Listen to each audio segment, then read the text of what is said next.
आज होती कॉलेजला सुट्टी, त्यामुळे राहिलेले छोटे मोठे कामं करून घेतले. काही डेली यूजच्या वस्तू घेण्यासाठी या शॉपमध्ये गेले. वस्तू राहिल्या साईडला हे टेडी बघत बसले. पण किती क्यूट आहे ना. त्यानंतरनं भूक लागली होती म्हणून पेटपूजा करून घेतली आणि घरी जायला निघाले. घरी येताना हे दोन डॉगे दिसले रस्त्यामध्ये. बघा कसे बघतायत दोन्ही माझ्याकडे. मी पटकन निघाले तिकडनं आणि घरी आले. घरी आल्यानंतर बघते तर काय, ह्या मॅडम मस्त निवांत झोपल्या होत्या. तिला हात लावला तर चावलीही मला. असो, संध्याकाळी भाजीपाला घेण्यासाठी बाहेर पडली.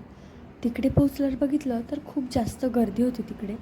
पण ठीक आहे, आम्ही भाजीपाला घेतला आणि काही वस्तू घ्यायच्या त्या घेतल्या आणि त्यानंतर त्याचं पेमेंट केलं. पेमेंट झाल्यानंतर मी पुढे आल्यावर पाहिलं तर हा लहान मुलगा काहीतरी हवेत उडवत होता. खूप छान होतं ते. मग काय, ते पाहून सार्थक म्हणे मला हवं. दिलं घेऊन. त्याच्या चेहऱ्यावरचा आनंद तर बघा. मग ते झाल्यानंतर मस्त पाणीपुरी खाल्ली आणि असा होता माझा आजचा दिवस. Thank you for watching. बाय.